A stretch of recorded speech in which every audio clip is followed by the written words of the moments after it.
The next thing the bile does as it moves through the intestines is to balance the immune system. When most people think of the immune system, they think of white blood cells floating through the bloodstream. But over 1/2 of the immune system is actually located in the intestines. The job of the immune system in the intestines is much more difficult than that in the bloodstream. Infections only rarely make it into the blood, but every day our intestines are exposed to millions of parasites, bacteria, and fungi. Because the intestinal immune system is continually at war with these microbes, it is much easier for it to become overly aggressive and start to attack our own tissue. What bile does is to regulate the intestinal immune system, helping to prevent it from becoming overly aggressive and causing autoimmune disorders. If you're suffering from a gut-related autoimmune disorder, it may be because of a blockage of bile flow. The last thing that bile does in the intestines is to kill parasites and candida. Tests show that even the healthiest person still has some degree of parasitic and fungal infection. While there are many antiparasitic and antifungal remedies available in the marketplace, most of them are mildly toxic and therefore unsuitable for daily use.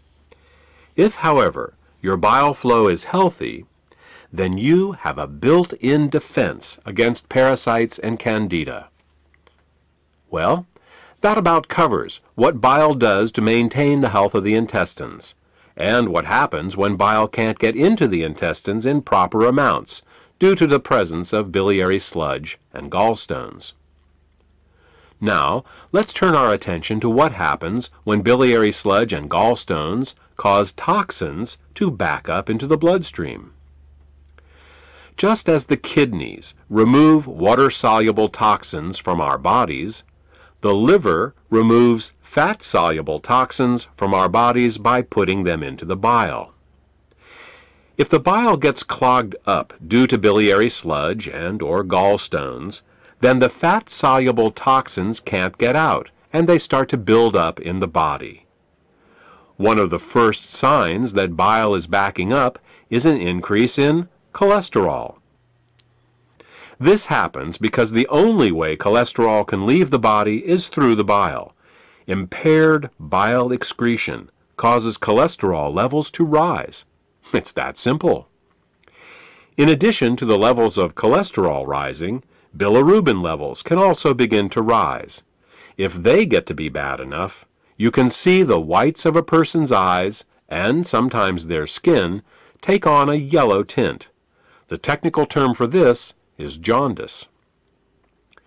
While an increase in cholesterol and bilirubin levels in the body is easy to recognize, the accumulation of other toxins is not.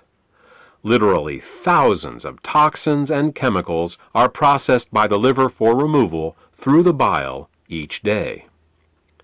When gallstones and biliary sludge prevent these toxins from leaving the body, they begin to accumulate in the bloodstream and the tissues, causing all sorts of problems. Dissolving gallstones and biliary sludge is an often overlooked but vitally important part of any detoxification program. The last problem we will discuss, that is caused by bile backing up into the bloodstream, has to do with immune function. As we said earlier, bile plays an important role in the immune system of the intestines by keeping it from becoming overly aggressive. Unfortunately, what's good for the immune system of the intestines is terrible for the rest of the body. Studies have shown that when bile acids are present in the bloodstream, they inhibit chemotaxis and phagocytosis. These are fancy words for how well white blood cells can locate, move towards, and swallow infectious microbes. Thus, what starts out as a beneficial immunoregulative action in the intestines becomes an immunosuppressive action in the bloodstream and the tissues. These are all effects of bile backing up in the bloodstream. The final set of problems we will discuss is how biliary sludge and gallstones can affect the neighboring organs. In addition to bile acids backing up into the bloodstream, bile can also back up into the pancreas and liver, where it can cause alkaline burns. This is because the liver, pancreas, and gallbladder all share the same basic plumbing, the common bile duct. There are valves that keep the bile from backing up into the liver and pancreas. If a small stone finds its way into one of these valves, the valve can get stuck in the open position. If this happens, then every time the gallbladder contracts to squeeze the bile into the small intestines, it can also squeeze the bile into the pancreas and the liver, causing caustic alkali burns and irritation. You see, very alkaline substances can burn us just as easily as very acidic ones.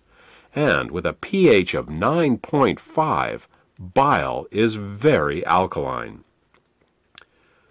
Mild alkali burns for a short time in these organs may only result in local irritation, but over a long period of time, these alkali burns can cause diabetes, hepatitis, and cancer.